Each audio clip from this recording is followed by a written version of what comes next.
Okay, seems a good time to start. Let me start by thanking everybody who's come and asked me questions and pointed out mistakes in the notes and that sort of thing.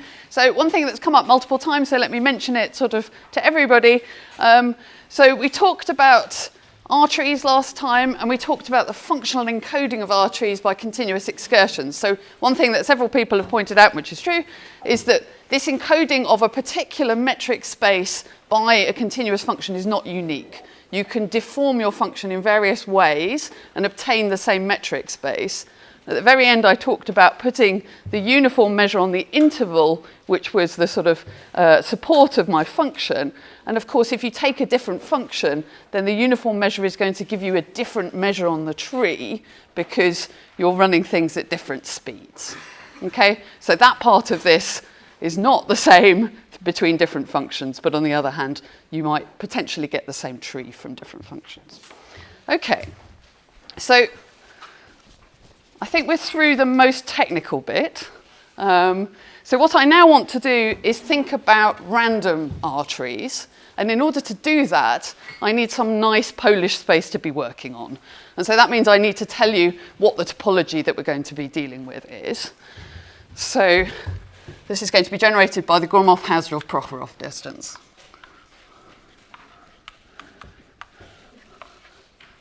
Which I can't spell.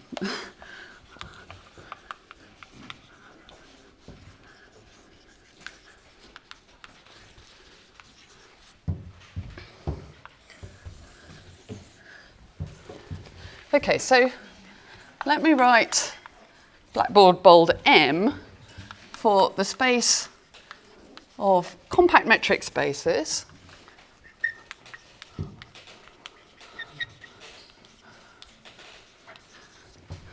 endowed with a Borel probability measure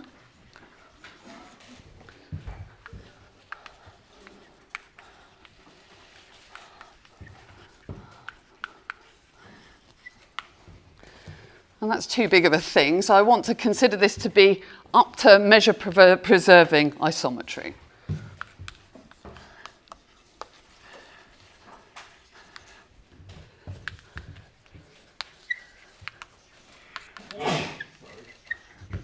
So in other words, if I've got two metric spaces which are isometric, I don't really want to think about them as being different, as long as the measure that I've got on them sort of transports nicely from one to the other under the isometry.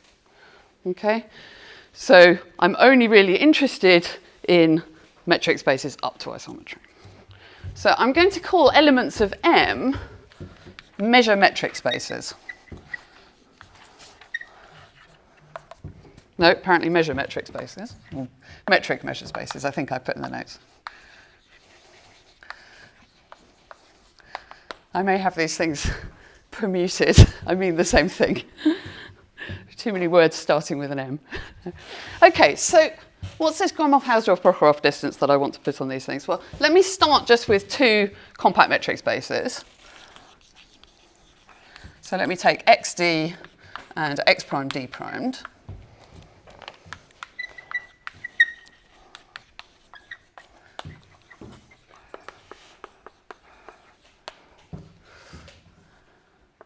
Okay, so the idea is that I'd like to match points up between these two spaces in such a way that when I take a pair of points in the left-hand space and a pair of points in the right-hand space, which are somehow matched to one another, it should be the case that the distance between the 2 points on the left is similar to the distance between the 2 points on the right.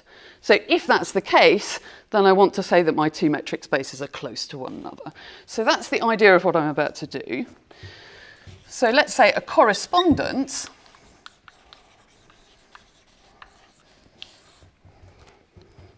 so let's say R is a measurable subset of the product space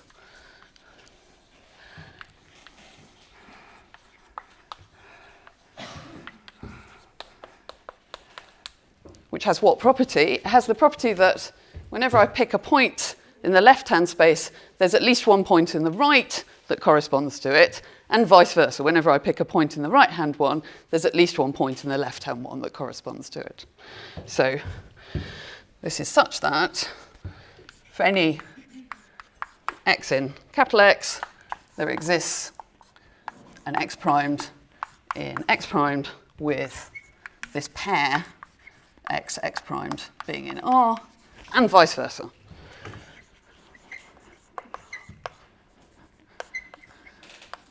Okay, so this isn't a bijection between these two spaces. There's no reason why there shouldn't be multiple points which are in correspondence with something on the left and multiple points in correspondence with something on the right. Okay, so I want to come up with some idea of, well, if I pick 2 points which are in correspondence, how do I measure the difference between their distances?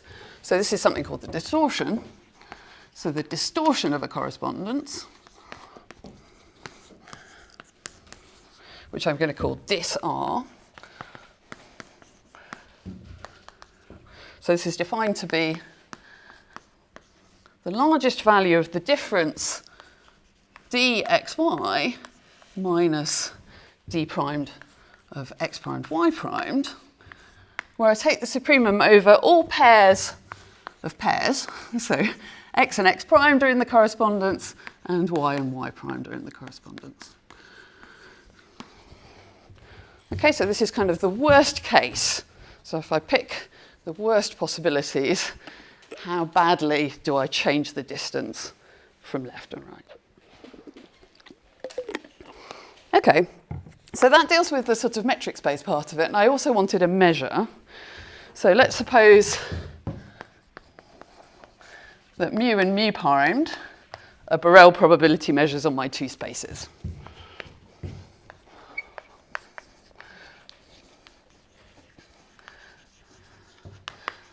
So on xd and x prime d primed respectively.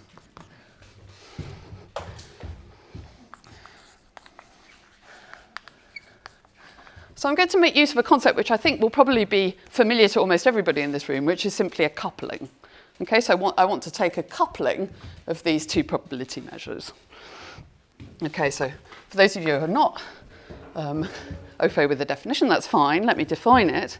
So a probability measure on the product space, let's call it nu, on, so x cross x primed, is called a coupling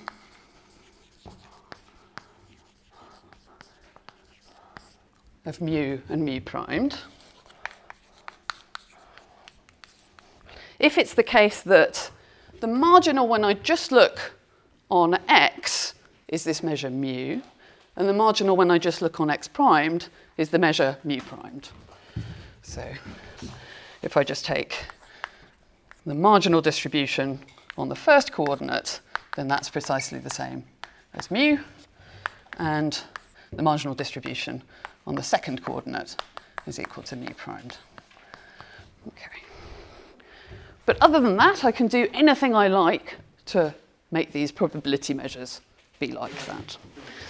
Okay, so what I'd like is that two metric measure spaces are close if it's the case that I can find a correspondence that has small distortion, and I can find a coupling so that when I pick a pair of points according to the coupling, I land most of the time within the correspondence.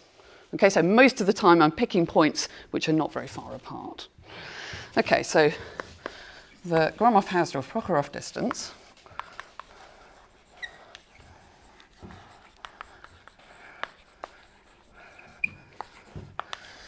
and I think that's probably the last time I'm going to write all of those words out, so let's say GHP. Okay, and forevermore that's what I'll mean, Gromov-Hausdorff-Prokhorov. Distance between, so x d mu and x prime d prime mu primed is defined to be. So I'm going to write dGHP.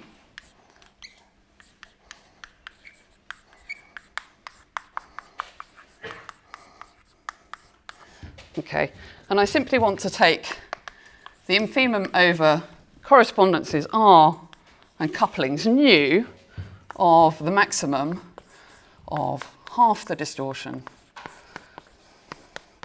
and the measure that my coupling puts outside the correspondence.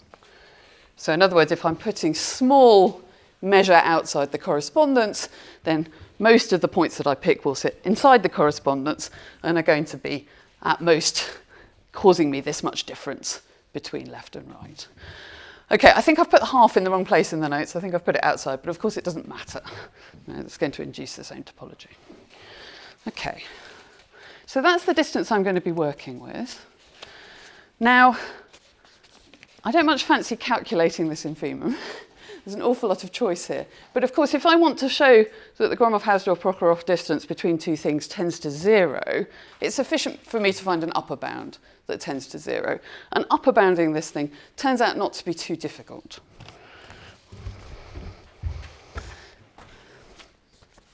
Okay, so firstly, let me reinforce the important point here, that this thing really is a Polish space.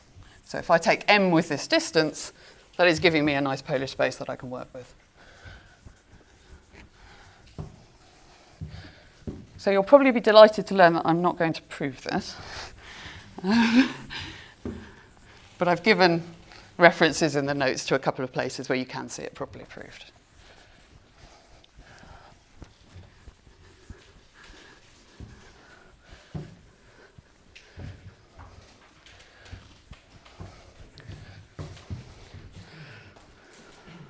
Okay, so that's theorem 3.4 in the notes, is that M dGHP is a Polish space.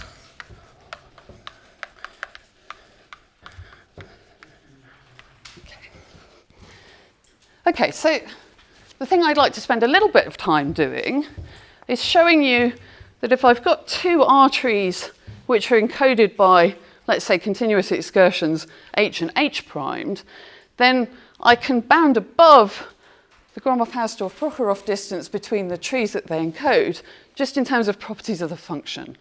Okay? And this is something we're going to use time and again in what comes afterwards.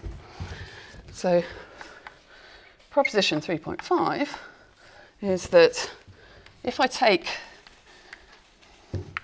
so H from some interval, let me just now restrict attention to the interval 0, zeta. So when I originally talked about my continuous excursions, I was thinking about them being constant at 0 from zeta onwards. I don't really care about what's going on after zeta, so let's just chop off at zeta. So this is going to be a point when I'm back at 0, okay, and I don't have any flat bits at 0 until that time. Okay, so let's suppose that H, which is a function into R plus, and H primed, function again into R plus, are continuous excursions of length zeta.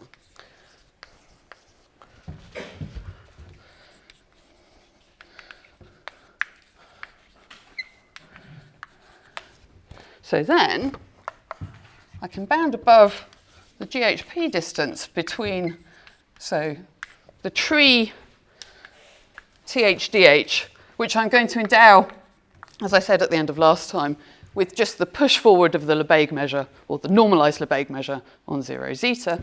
So let's call that mu h. And let me do the same with the H prime tree. Okay, so then this is bounded above by twice the sup over the interval 0 zeta of the difference between the functions. Okay, so if I've got two continuous excursions which are close in the usual subnorm, then the trees that they encode are close in this GHP sense. Okay, so this is great because this is a world that we feel quite comfortable in, right? Functional convergence is something we're quite used to. Okay.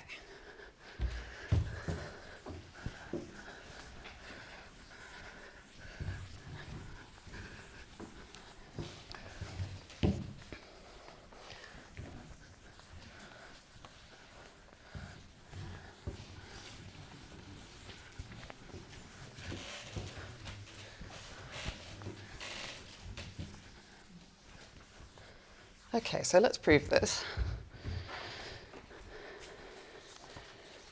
So what am I going to do? I'm going to construct an explicit correspondence and coupling, and then I'm going to bound the thing over here that I just rubbed out. Okay.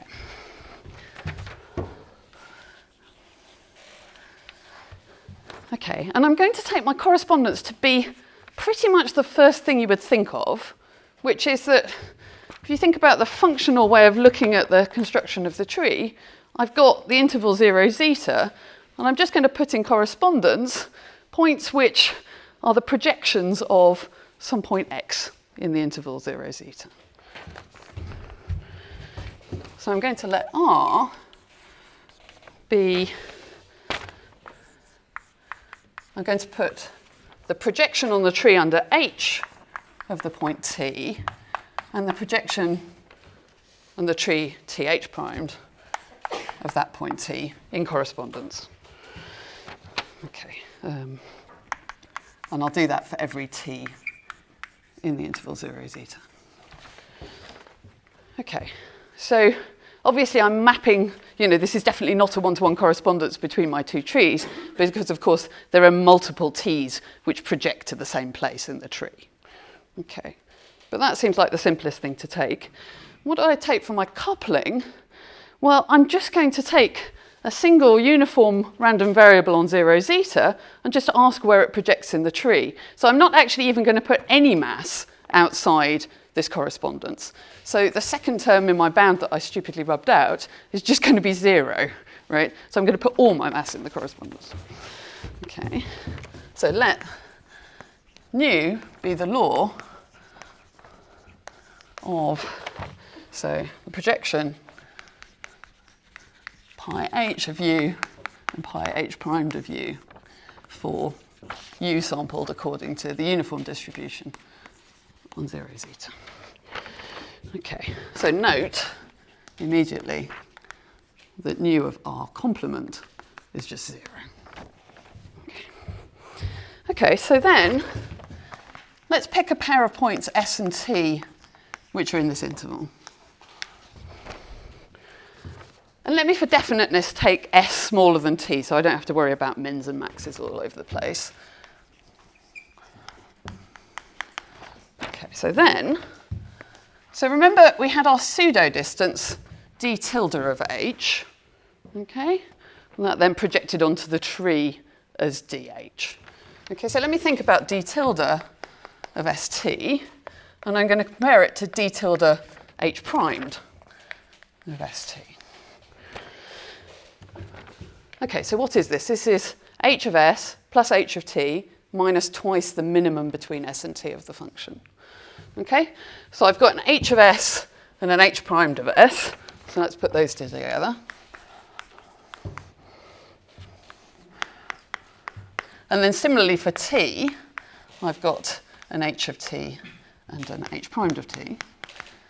Okay, and then the remaining term is a little bit more complicated, so that's the inf over u between s and t of h of u minus the inf between s and t of h primed of u.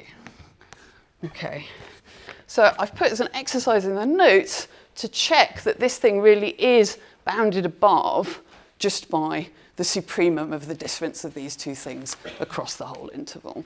Okay, so in particular, this whole right-hand side here is bounded above by 4 times the sup, let me say, of t between 0 and zeta of h of t minus h of t prime.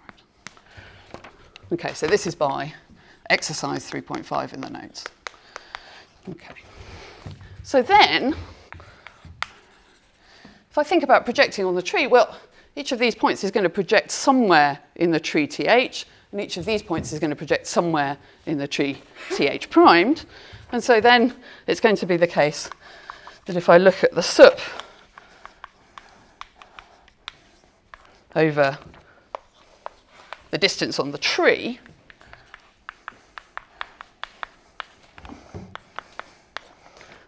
minus the distance on the other tree,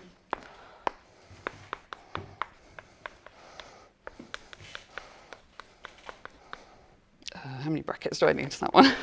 Okay, so then that is similarly, this bound is uniform in S and T, right? So this gives me 4 times just the sub.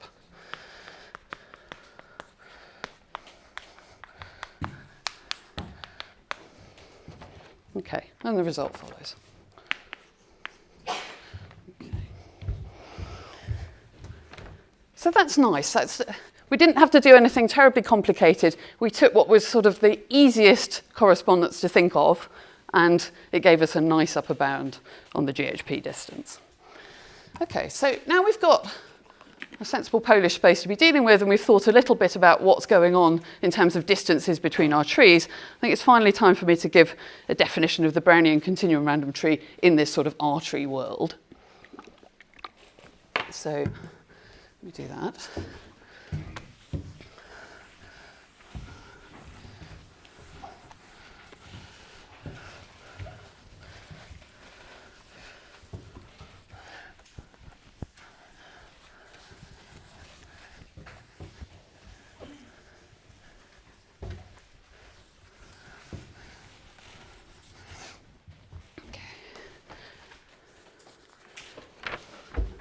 So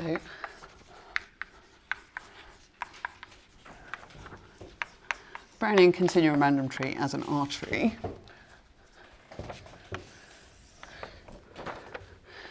Okay, so when we did the survey, not everybody had seen the excursion theory of Brownian motions, so I want to give you a definition of a Brownian excursion just so everybody's on the same page. So let me start with a Brownian motion. So let Wt be a standard Brownian motion.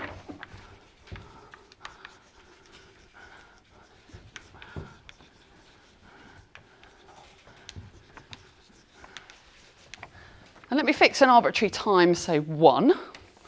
So think about the distribution of this thing. So the Brownian motion at time 1 has a normally distributed position with distribution normal 0, 1. Okay, so in particular, the probability that that's at 0 is 0. Okay, absolutely continuous distribution. So since W of 1 is normal 0, 1, the probability that W of 1 is equal to 0 is 0. Okay, so let me define the following quantities. Let G be the largest value of t before 1, such that my Brownian motion is at 0, and D be the first time after 1 that the Brownian motion is at 0.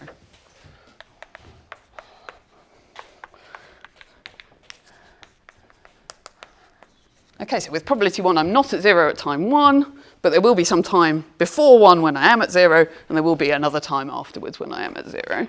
Okay, and those are G and D. And then I want to define for U between 0 and 1. So the thing that I'm going to refer to as a Brownian excursion as, so 1 on the square root of D minus G times the modulus of the Brownian motion at time D minus G times U. So if W1 is not equal to 0, and let's say 0 otherwise. Okay, so the otherwise case occurs with probability 0, so I'm not too worried about it. Okay, so what am I doing? Here's my Brownian motion. Here's time 1. Okay. What I'm saying is let's look left to see the end point of the interval in which I happen to find myself where the Brownian motion is away from 0. This is its right end point. Okay, so this is an excursion of the Brownian motion away from 0. Okay, but it has a random length, right? It's got this random length D minus G. So what I'm going to do is use Brownian scaling to shift it so that it's now got length 1, and I'm doing the usual Brownian scaling in order that I've got something that's got the right distributions. Okay, so I've just sort of mapped this so that it's on a sort of standard interval of length 1, and I've done the appropriate space shift to make it behave according to Brownian motion. Okay, so this is going to be my definition of a normalized Brownian excursion.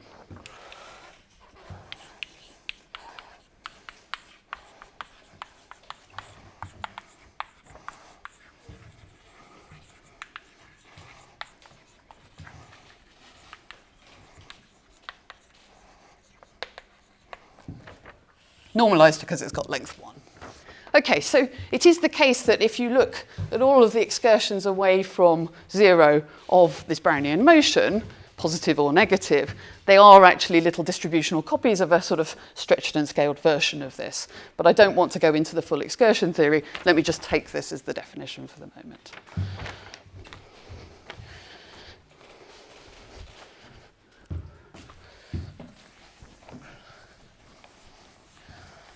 Okay, so you should think of this as a sort of Brownian motion which I've conditioned to leave 0 immediately in the positive direction and come back for the first time at time 1. Michal? Sorry, is EU supposed to be sort of like the rescaled version when you start at T and end at D or something like that? Ah, very good point. So you have to... Sorry. I need to add... I think it's that, isn't it? Yeah. Thank you for that. Yeah, so I want to shift the origin to being at the start of this excursion and have it run for time 1. Thank you very much.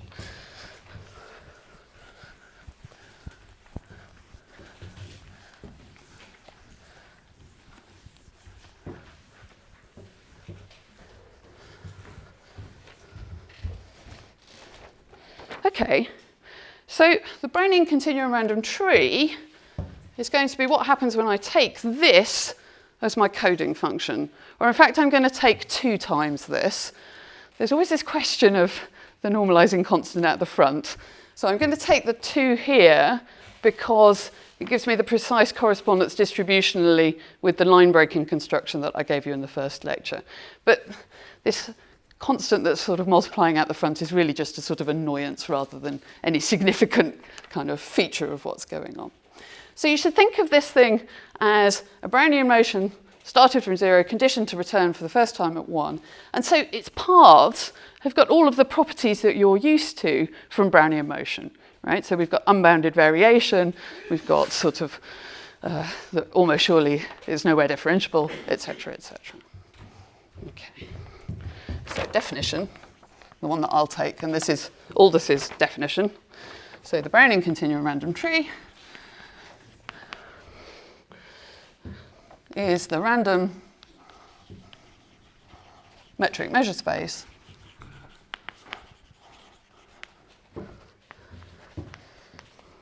so T 2 times normalized Brownian excursion, D 2 times normalized Brownian excursion. And then again, I'm going to take the push forward of, so this is now just the Lebesgue measure on 0, 1. Okay. So again, this has got Brownian in its name, so maybe it makes a bit more sense why it's called the Brownian continuum random tree, but I don't think it should be at all obvious to you for the moment why this is the same object that I introduced in the first lecture. So this is going to be a little point of suspense, so I'm going to keep you hanging for another lecture or 2 on that one, but we will come back and resolve that issue. Okay, so of course properties of this function E are going to translate into properties of the tree. Okay, and so let me give you just a couple of those properties because we're going to make quite a lot of use of them later. So proposition 3.8, so almost surely it's the case that, well, so firstly, for every point in my Brownian continuum random tree, its degree takes values in the set 1, 2, or 3. Okay. And then B, if I take this push forward of the Lebesgue measure on 0, 1, and I ask how much measure does it assign to the leaves of the tree, the perhaps surprising at first sight answer is all of it. Okay. So the leaves are really sort of carrying this measure, if you like. So the probability that I pick a leaf when I pick a random variable according to this measure here is just 1. Okay, so firstly, how do I get to this? So this is really, remember that the degree of a vertex is to do with how many excursions there are that sort of have that as their starting level. So let's have a picture.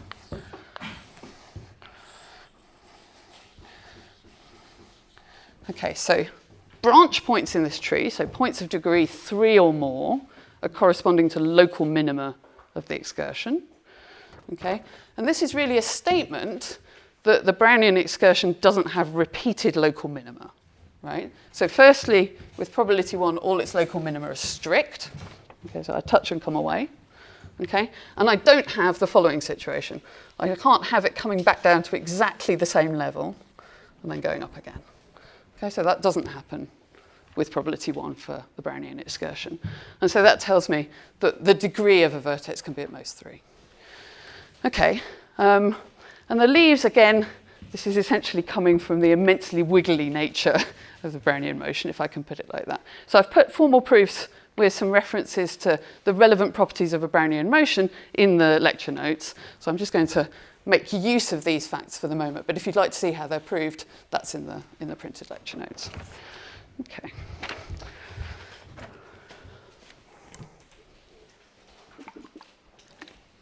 So that's what I want to say for the moment about the Brownian continuum random tree.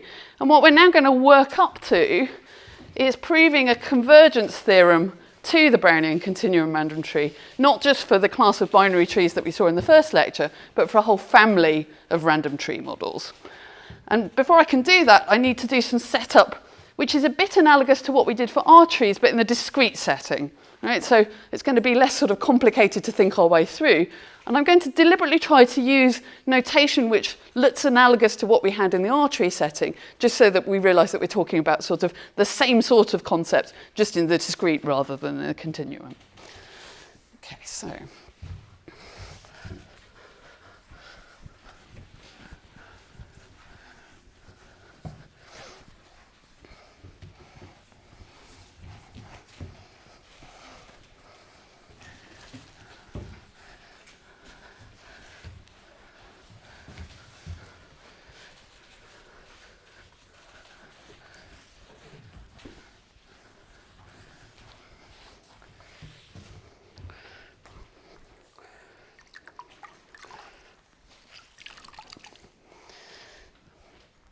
Okay, so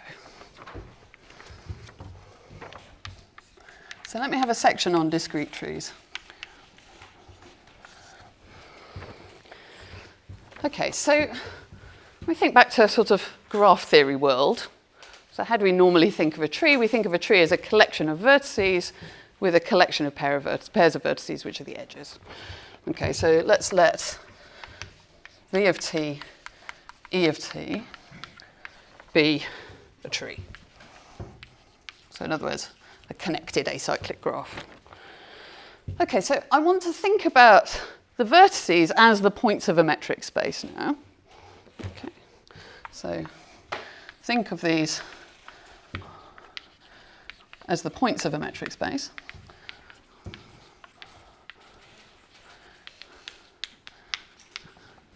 Okay. And I'm going to endow that metric space with, as I said a couple of lectures ago, the normal graph distance.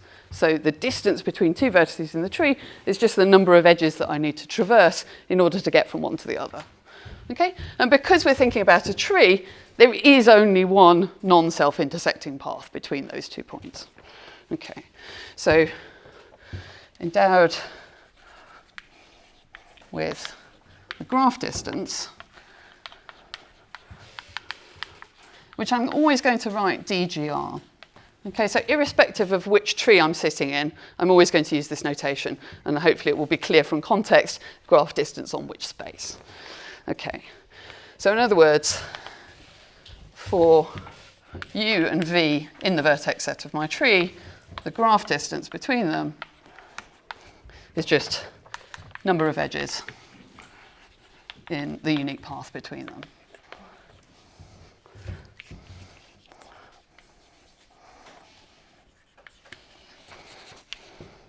Okay, and I'm usually going to endow such a tree just with the uniform probability measure on its vertices. And again, that's going to be what I'm pretty much always going to do. So I'm just going to give it a piece of standard notation which doesn't sort of represent which space I'm doing it on, and I'll let it be clear from context which particular set of vertices I'm taking the uniform measure on. So so we usually endow with the uniform measure on the vertices.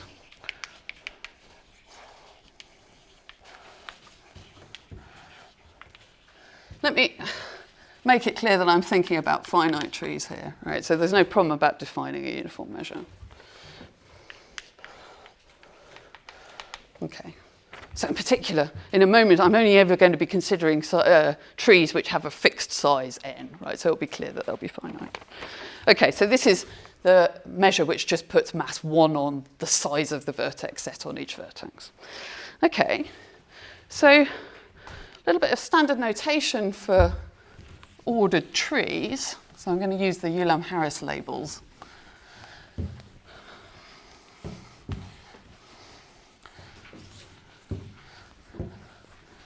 So what does that mean? So I'm going to let you, sort of blackboard bold you. I'm not very good at drawing that, but okay, so this is the union over m greater than or equal to 0 of the natural numbers. So my naturals don't include 0. So this is the natural numbers from 1 on to the power m. So this is usually called the Ulam-Harris tree.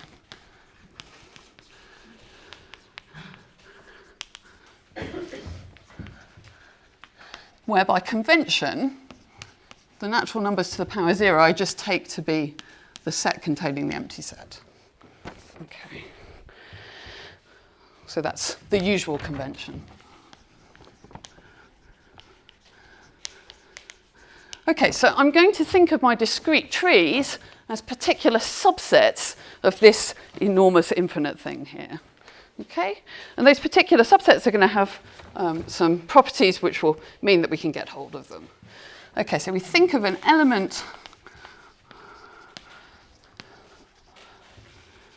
So let me say, think about U as a vector, or rather, I'm really going to think of it as a string. Okay, so this is going to sit in one of these things. Right? And I'm going to think of it, if it sits in n to the m, as a string of length m.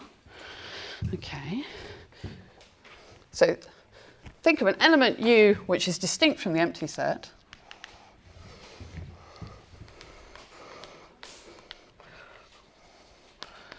As a string of some finite length.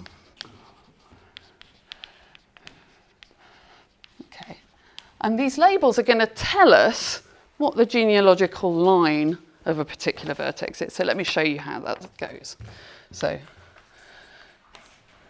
the notation for my discrete trees that I'm going to take, so I'm going to think again about rooted trees, and I'm going to think also about trees that have a left-right ordering of their vertices. So a rooted ordered tree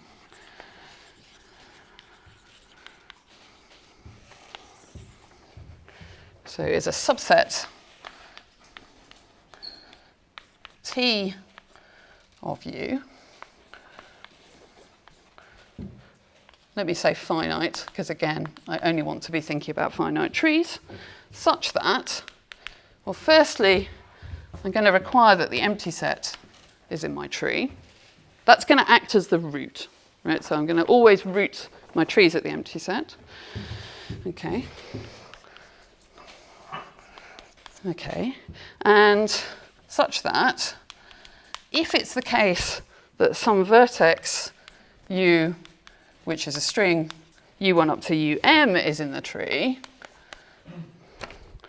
then I'm going to require that the prefix that has all of these U's except the last one is also in the tree, and that's going to be the parent of my vertex. Okay? So let's call that P of U. So that's U1 up to UM minus 1. So if U is in the tree, its parent must also be in the tree.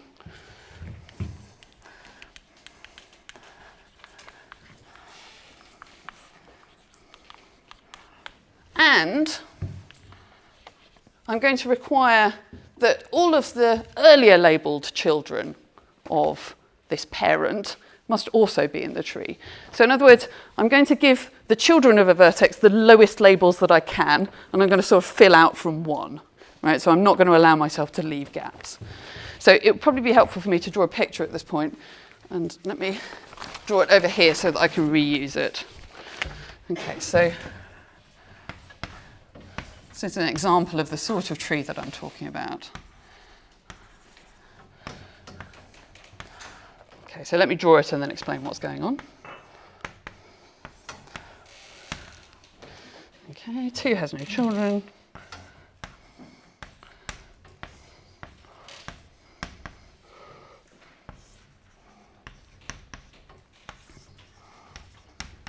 Okay, so this is a finite subset of my Ulam-Harris tree, right?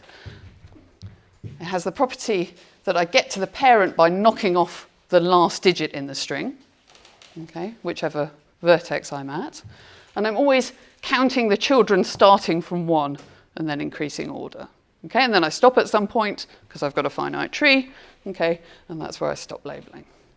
Okay, so the length of the string tells you what generation you're in. Okay, so this is really useful because the label of a vertex tells me its whole genealogy and what height it is in the tree. Okay, so let me write this down formally now. Okay, so this is the parent of U, and it's also the case that if I go up to UM, whatever UM is, then all the earlier labels must also be in the tree. So that's go up to UM minus 1 and then add on a J for all J between 1 and UM minus 1. Okay, so all of the earlier labelled children must be in place. Okay, so let me re-emphasise the point. The children of some vertex P of U are, or this vertex P of U, are then always listed as U1 up to UM minus 1, 1, all the way up to U1, UM minus 1, C for some C.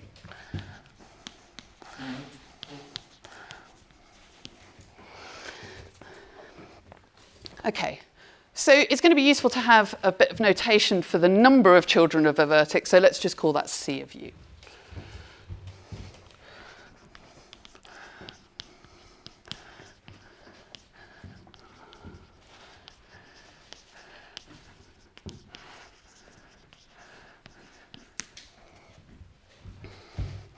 Okay, so just as in our real trees, or our trees, we had a genealogical order, there's a natural partial order on this tree that says that U is less than or equal to some U primed if it's the case that U is on the ancestral line of U primed.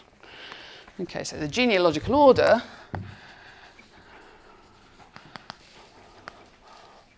which again I'm going to use this partial notation for. So this is the partial order such that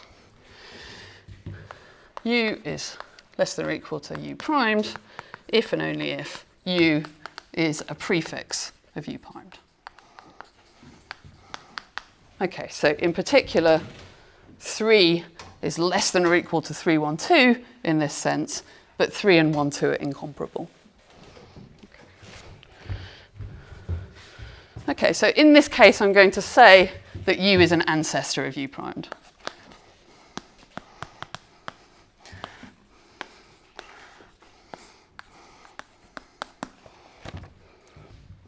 Okay, and then of course, we've got a natural notion of a most recent common ancestor, just as we did in our R trees, and I'm again going to use the same notation.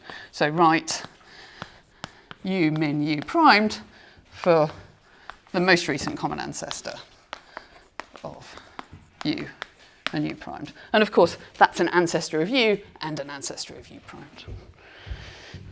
Okay, so what do I mean by that? So I mean the ancestor which is common to both of them, which has the largest length, okay, which is highest up in the tree. Okay, so this gives me a set of trees to play with. Okay, so finite subsets of the Ulam-Harris tree that have these properties. And I'm going to write T ord for the set of finite rooted ordered trees.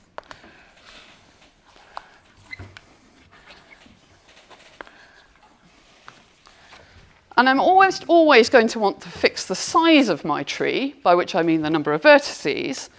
So let's have a bit of notation for number of vertices. And since we're thinking about subsets of this big set U, let's just write modulus for the size of a tree. Okay, so write mod T for the size of the tree. So number of vertices. Okay, and let me write Tn ord for the set of trees in T ord which have precisely size n. Okay, so that's mostly where I'm going to be working. So the Ulam-Harris labels are great because they tell me precisely the genealogy of a vertex, they tell me what generation I'm at in the tree, and so on and so forth. But I've only got this sort of partial order on them. And sometimes it's nice to have a total order on the vertices, because what I want to think about is sort of exploring my tree vertex by vertex in a particular order. And so it's going to be nice also to have a total order on the vertices. And I'm going to do that just by taking the lexicographical order. Okay, so let's think about what the lexicographical order does on this tree. Okay, so it starts here, and then it goes to 1, and then it goes to 1, 1, then it goes to 1, 2, then it goes to 2, then it goes to 3, 3, 1, 3, 1, 1, 3, 1, 2, and 3, 1, 3. Okay, so what you can see is effectively what I'm doing is I'm sort of drawing the contour of the tree, and the first time I encounter a vertex, that's its kind of order. Okay, so I'm not going to count 1 again when I draw the contour because I've already seen it. Okay, so the next vertex that I see anew is this 1, 2 here. Then I come back down and I encounter 2 for the first time, so I count it as being next in the order, and so on and so forth. Okay, so there's this kind of relationship between the contour order in the tree and the lexicographical order on the labels. Okay.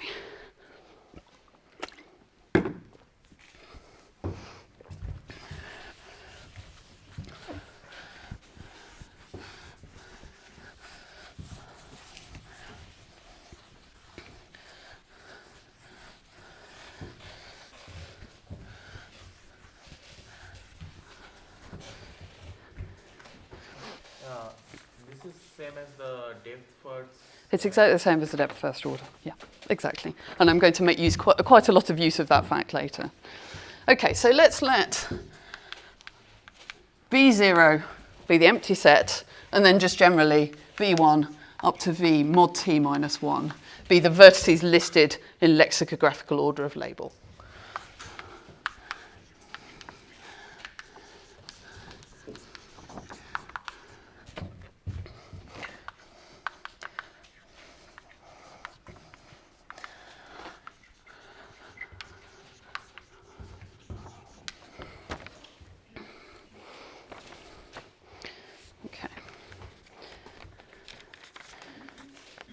So why do I want this ordering? Well, I'd like to do something now which is a bit analogous to the sort of functional encoding that we had of our R trees. Okay, so I'd like to have a sort of functional way of looking at this tree. And this doesn't work in exactly the same way as it does in the continuum setting. And in fact, I'm going to want to extract 2 different functional encodings of my trees, and you'll see why in a moment I want to do that. Okay? But the sort of basic philosophy is we want to be able to do this moving back and forth between trees and functions thing. Okay? And the sort of functions that we're going to end up looking at when we come to our random trees are things which should feel quite familiar because they're basically going to be sort of variants of random walks. Okay? And so the philosophy is going to be that if we can use the sort of tools of stochastic analysis to say something about the properties of those random walks asymptotically, then we should be able to talk also about our trees. Okay. So let me write down just, for the moment, I'm just thinking about the deterministic setting. Let me sort of maybe fix my picture a bit because I've now scrawled all over it in a not very useful way. and I want to be able to use it.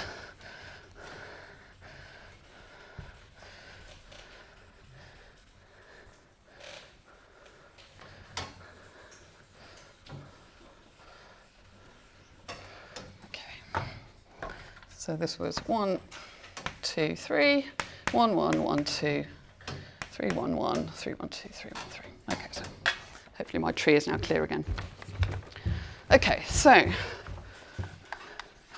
definition. So let me take one of these rooted ordered trees. Okay.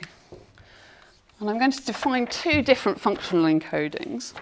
So the first, I'm going to take k between 0 and mod t minus 1, and I'm just going to let h of k be, so the number of indices I between 0 and k minus 1, such that vi is a strict ancestor of vk. Another way of just writing that is as the graph distance between v0 and vk.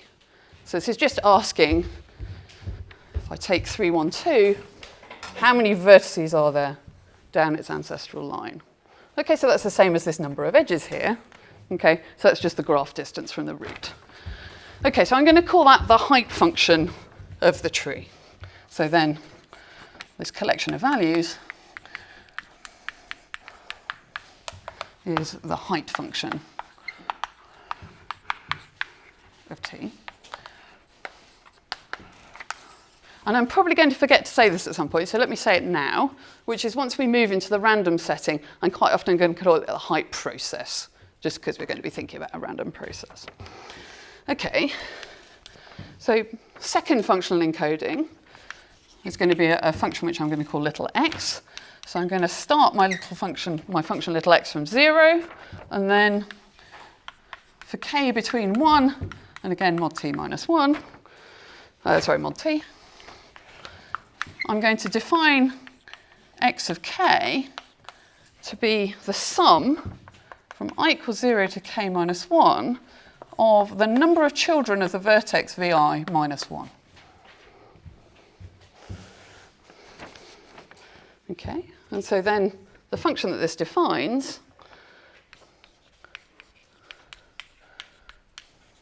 is going to be called the Łukassiewicz path.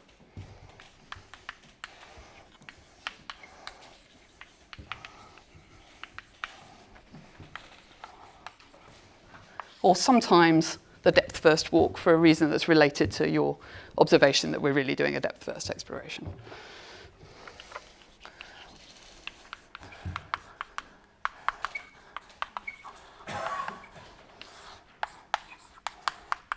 Okay, so I think it's kind of clear why this thing might be useful. And this at first sight is definitely a bit obscure.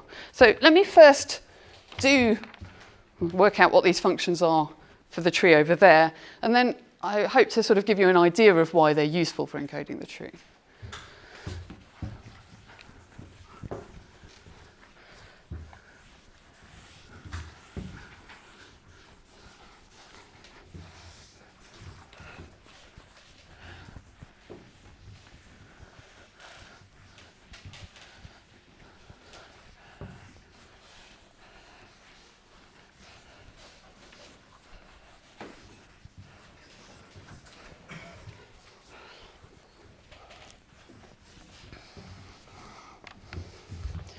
Okay, so let's do the height process first, or height function. Okay, so I guess my tree has got maximum height 3, so I only need to go up that far. 1, 2.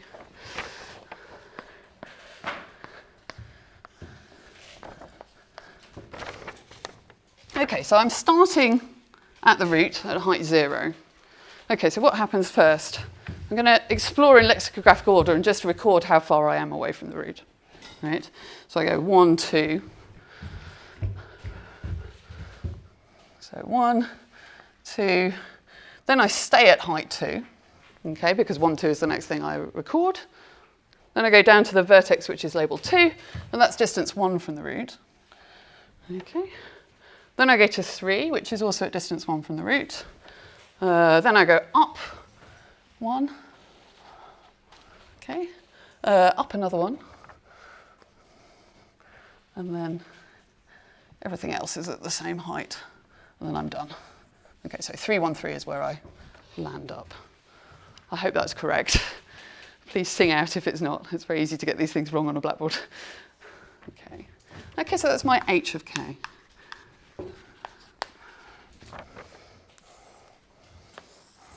Okay, so let's do the depth first walk, or Łukacijewicz path. So what's this doing? At each stage, what I'm doing is I'm asking how many children are there, and then I'm just adding on number of children minus 1. Okay, so whichever vertex I find myself at, I'm just adding on its number of children minus 1. And so if it has no children, that's a minus 1 step, but otherwise it's a 0, 1, or 2 step, so on and so forth. Okay, so let me hope that I've got enough space.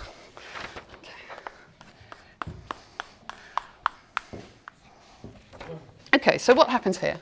So the first thing that happens is I'm at the root, and I ask how many children have I got? 3. Okay, so that means I'm going to add on 2 here. Number of children minus 1. Okay, so then I'm at vertex 1, and there are 2 children, so that's an up step of plus 1.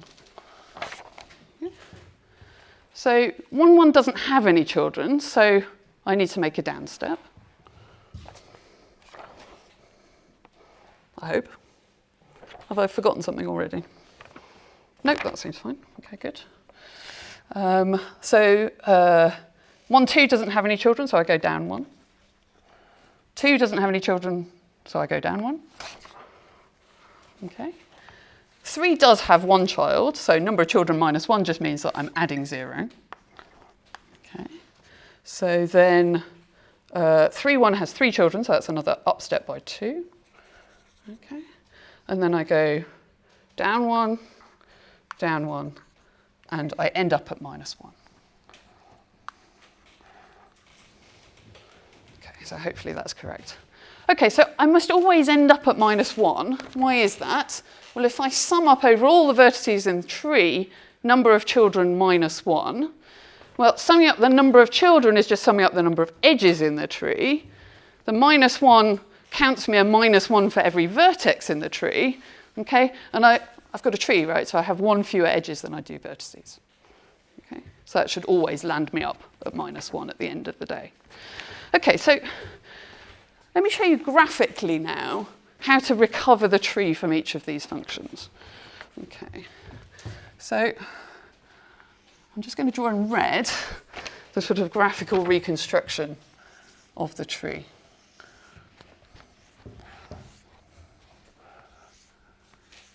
Okay, so for the height process or height function, it's kind of reasonably clear what you need to do. Okay, so your parent is always going to have height 1 less, okay, and it's always going to be the most recent thing that you visited at that level. Okay, so in particular, you can sort of see where you need to connect. Okay, for the Łukacijewicz path, it's slightly less clear what to do, but it is actually something similar. But now I'm going to allow myself horizontal edges. Okay, so I think this goes like this. Okay, and then this is sort of phantom last point, which I'm going to ignore. So notice that the depth first walk or Łukacijewicz path has got 1 further time point than the height process does. So it should have this sort of leftover vertex at the end. Okay, so that's how I recover the tree sort of off the function graphically, and I hope you can sort of more or less see what's going on. Okay, so I also want to give a sort of reasonably formal proof of this. So let me just work out, I've got another half an hour, I think. Okay, so the first thing I want to show you is that although this thing here looks odd, paths of this nature really are in bijection with rooted ordered trees, right? So in some sense, this is a really nice way of looking at this.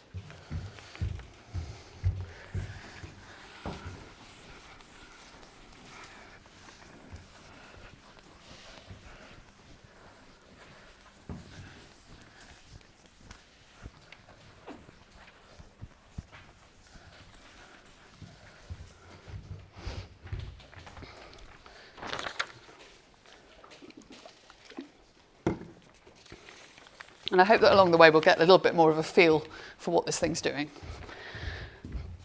Okay, so this is proposition 3.11. Okay, so Tn odd is in bijection with what? So the set of paths or functions. So f, which map from 0, 1 up to n into z, such that they start from 0, they're greater than or equal to 0 up until time n minus 1. And at time n, they hit minus 1. And one more condition.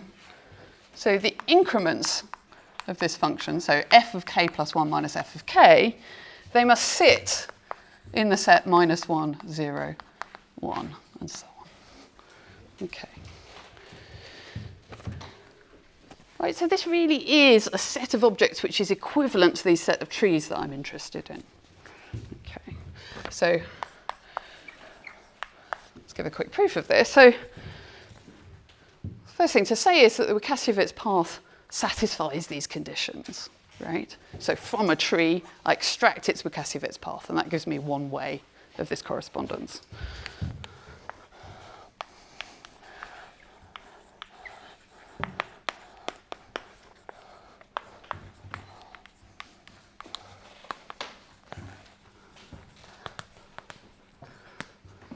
Okay, so there are a couple of things we need to check. So some of these, I guess, are sort of fairly obvious. So we start from 0 by definition. We've just talked through why we end up at minus 1. Okay, so let's check that the increments are in this set. Well, this is really just because of their form. So the number of children is at least 0, and so the increment is at least minus 1. Okay, and it's an integer apart from that. Okay, so I think that's fine, that's fine, that's fine, and we need to check this. Okay, so I need to check that we're staying positive, or greater than or equal to 0, until time n minus 1. Okay. Okay, so let's think about what's going on when we're at time k. So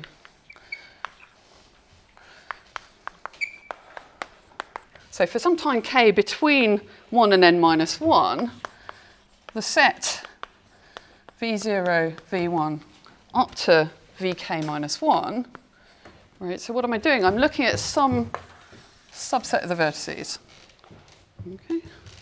So this is going to induce a strict subtree of my big tree T.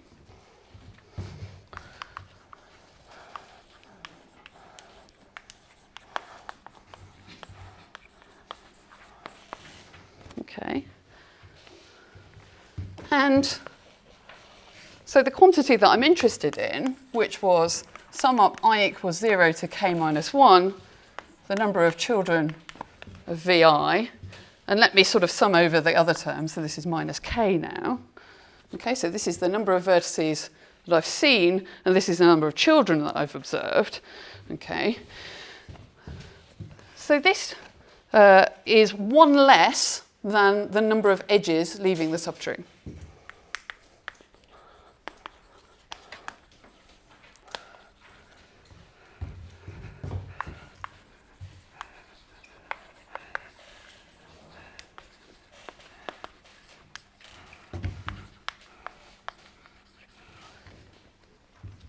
But we're inducing a strict subtree. There must always be at least one edge that's coming out of this subset that I'm looking at, right? Otherwise, I wouldn't be looking at a tree, I'd be looking at a forest, right? So it can't be the case that I've sort of covered everything already because I haven't reached the end of the tree yet. So there's always got to be at least one edge coming out of the set of vertices that I've sort of looked at so far.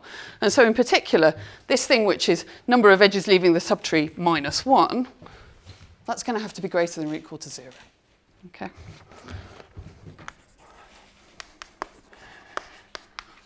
Okay. So that tells me that this Łukasiewicz path is precisely a path of this nature. Okay. So what I want to do now is go back the other way. I want to start with the path and show that I can get a tree.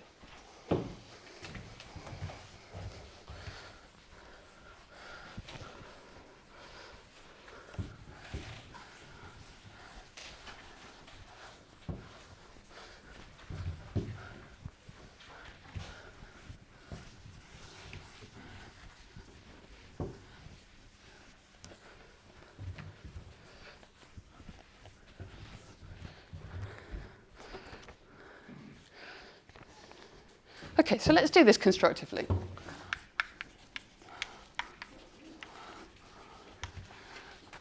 So let's take f satisfying the conditions and construct the tree.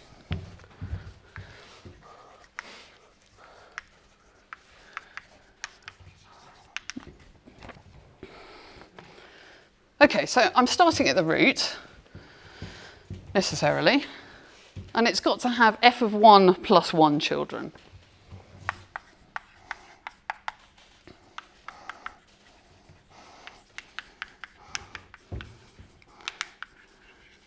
Okay, and assuming that my tree has size bigger than 1, this is going to have to be at least one thing here, because otherwise we've sort of already failed. We've already got stuck.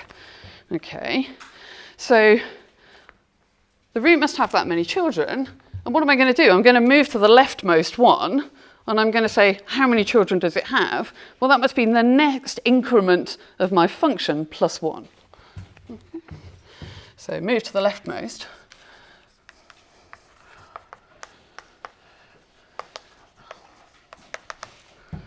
So, and I'm going to note for the sake of the argument that there are f of 1 other things potentially to take care of. So noting there are f of 1 others to take care of later. Of course, again, f of 1 might be 0, okay? But we've certainly got some number of things potentially to look for later. Okay, so the leftmost child of the root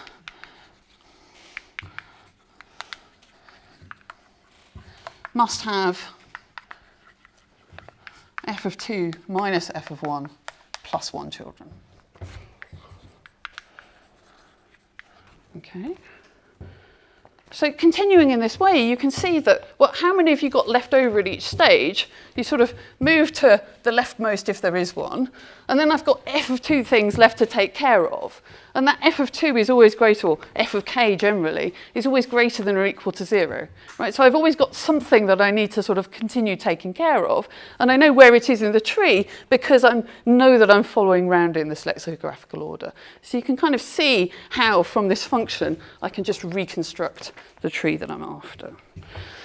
Okay, so continue in this way.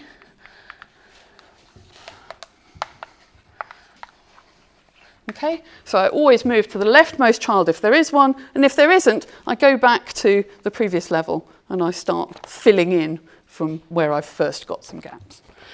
Okay, so at some step k, let's say before n minus 1, we're at some vertex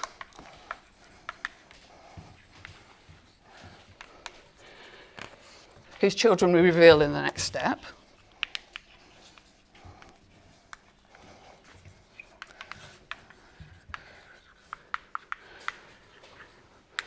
And there are f of k other vertices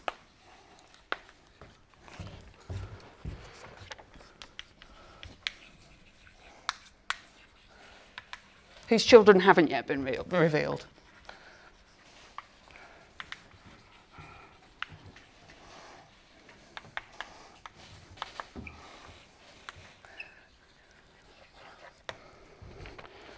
Okay, so as long as f of k is greater than or equal to 0, we can keep going.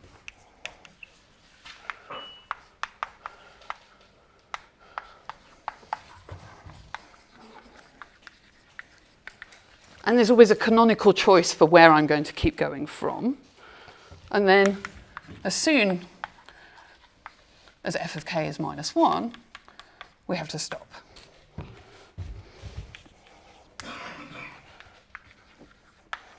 we've run out of vertices. But by definition, that happens for the first time at time n, right? So we create a tree of ties n.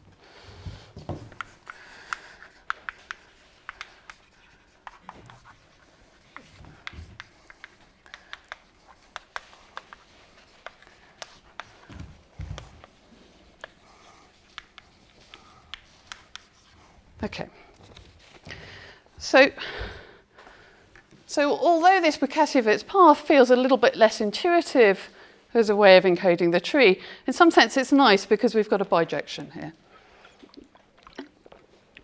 Okay, so in the notes I've put an exercise, maybe let me leave the pictures here, which is giving a sort of interpretation which is going to be really useful to us of what the value of the Bukasiewicz path is telling us.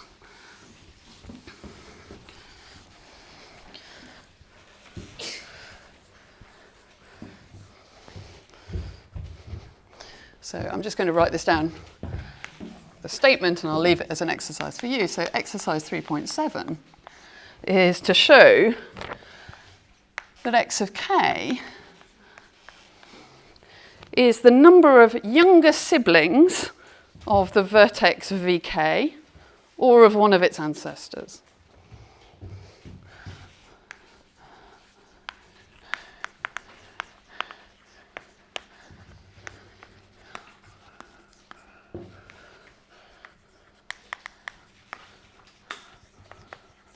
Okay, so let me write that in sort of maths.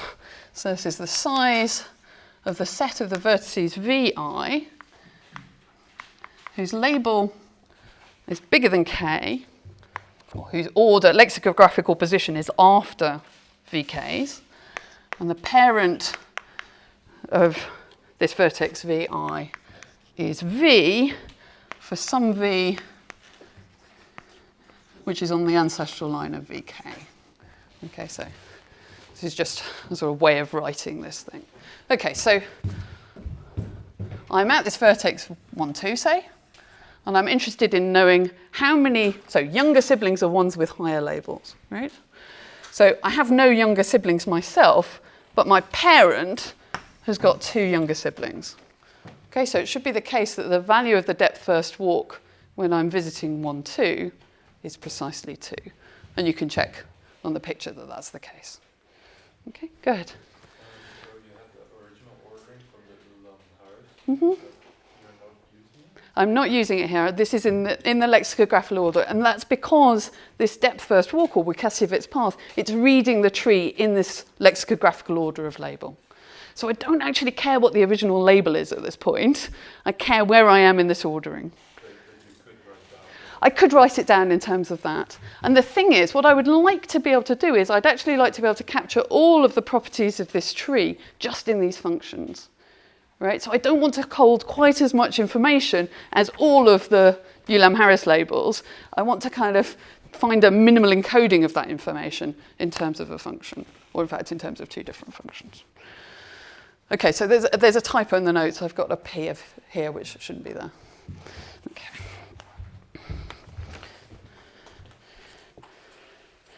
Okay, so I've got about 10 minutes.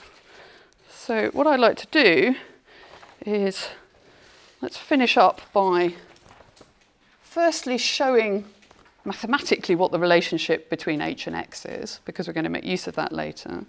And I'd also like to show that h is doing something pretty similar to the coding function for a real tree. Okay.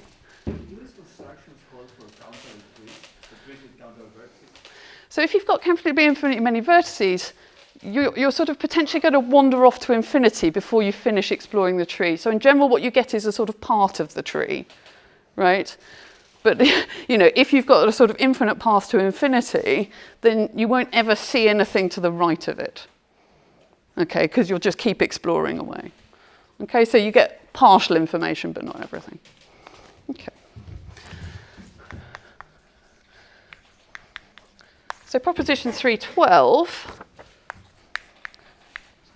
is that I can extract the height process, or the height function, from the Bukasiewicz path via this slightly complicated expression.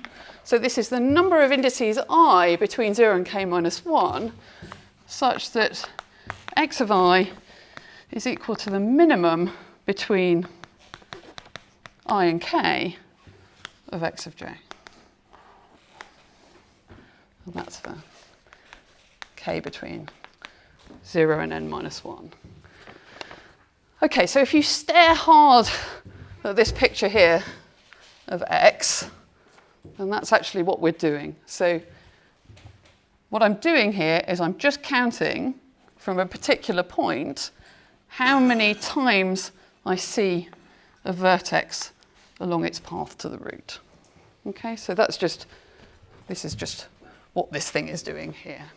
Okay, so I'm going to leave that as an exercise for you to think about. I've put a formal proof in the notes, but I think really probably the picture is actually the easiest way to think about it. Okay, so I'm asking for the number of times I before, so strictly before time k, such that the point I'm looking at is the minimum between I and k of this function. Okay, so if this is my k here, okay, so these are precisely the points when I'm seeing a minimum of the function that's between me and this point. Okay? And similarly, if I start here, how many times are there between here and 0, or strictly between here and 0, such that I see a minimum between me and here? Well, it's this point and this point. This isn't a minimum of a function between here and here, right? Because it's above. Okay, so it's precisely these 2 points here. So you can see that this is kind of counting how many points there are on my ancestral line. Okay, so let me maybe finish. I have a question about this exercise, about the younger siblings. Yep. In your example, x of 2 is 3. Who has 3 siblings? X of 2 is counting this, this, and this. So these are younger siblings of myself, Okay, or of one of my ancestors. but it's the sum of... It's the sum of all of those things, right? So it's the sum of all, going back down my ancestral line, how many younger siblings do I have, plus how many younger siblings of my parent, plus how many younger siblings of my grandparent, and so on and so forth. Okay, so you need to go back down the whole ancestral line. So if you like, because we're sort of doing this left-right exploration, and we're going as deep as we can in the tree before we go across, effectively we're sort of aware of all of these vertices which are to our right, but we're not going to deal with them until we've dealt with everything sort of leftwards and up the tree. Okay, so that means we're sort of just, if you like, putting them on a stack for later consideration. Right? And we're just aware that they're out there and we've counted them, but we haven't really looked at who their neighbours are yet. So maybe that helps. Okay, so proposition 313.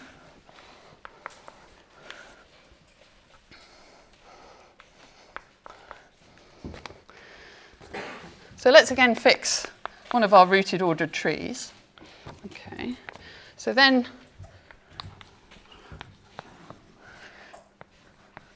if I take a pair of points I and j, which are between 0 and mod t minus 1, and I look at the graph distance between vi and vj, then what I want to say is that that's not very far away from something which is going to resemble the distance that we had in our R trees. So in other words, this is not very different from h of I plus h of j minus twice the minimum of the function between them. Okay.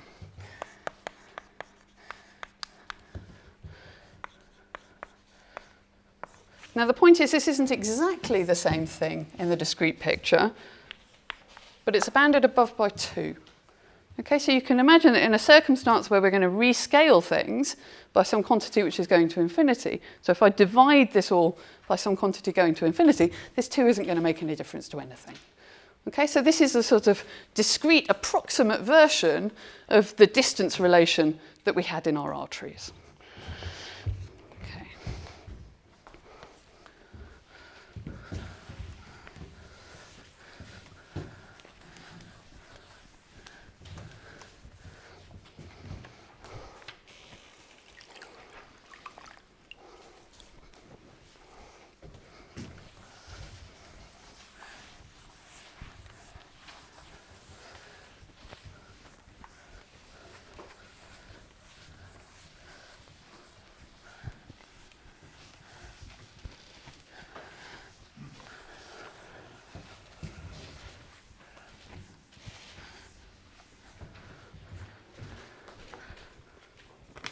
Okay, so let's prove this.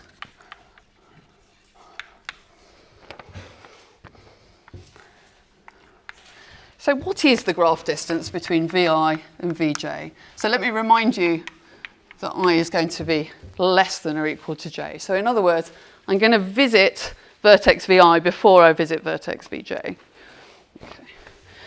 So I can think of this as the graph distance from the root to VI plus the graph distance from the root to VJ. Okay. Minus twice the graph distance up to the most recent common ancestor. Okay. So this is actually doing exactly what I want, right? This is just precisely the height at time I in my exploration. And this is likewise exactly the height at time j in my exploration. And the problematic term is this one, because this VI min Vj is not quite doing exactly the same thing as achieving the minimum of the function h between these 2 points.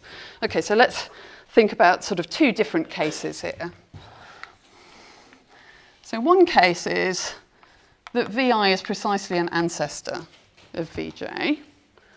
Okay, and if that's the case, the most recent common ancestor of these 2 things really is the vertex VI itself. Okay, and then this works precisely because this is the same as this quantity, and I'm just getting the difference in height between I and j. Okay, so I'd get hj minus hi in that case, and we'd be good, okay, because that really would be the minimum of the function between. Okay, so in that case it's okay. So let me just put my 2 times the graph distance here. The problematic case is if the situation is actually that I've got VI here and VJ here. Okay, so then in that case, the most recent common ancestor is down here somewhere, and that's a point I've actually already visited before VI, okay, because I have to go up from the root. Okay, so in that case, it's not going to be something that I can achieve by finding the minimum of the height function between these 2 points, because what does the height function do once it's stopped exploring this subtree up here? It goes to this vertex.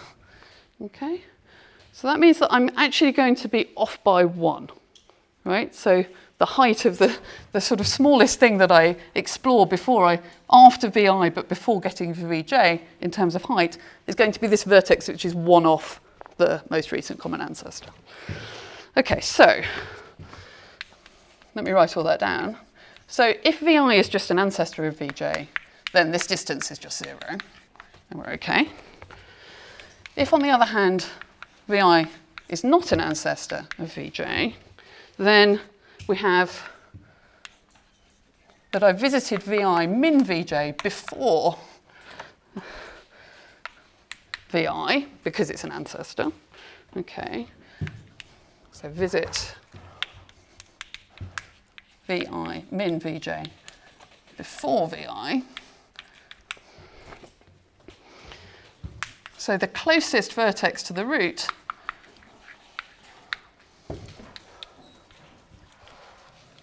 that we visit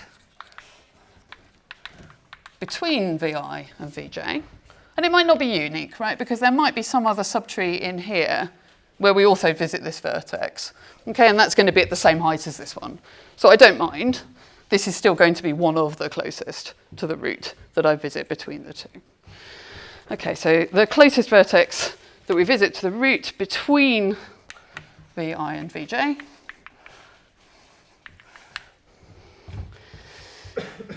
is not VI min VJ, but the vertex 1 along the ancestral path.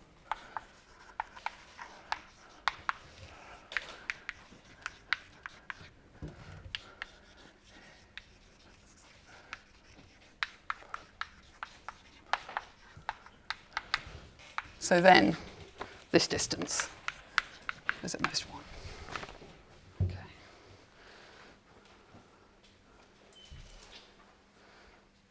Sorry, 2, right, because that's giving me, I've got the factor of 2 multiplying it. Okay, so it's 1 off where it should be, but there's a factor of 2 multiplying it out the front. Okay, so how are we doing for time? I think that's a very sensible place to stop for today. So what I'm going to start doing in tomorrow's lecture is talking about, so now a model of random discrete trees that fits into this framework, and we're going to talk through the convergence theorem to the Brownian ZRT.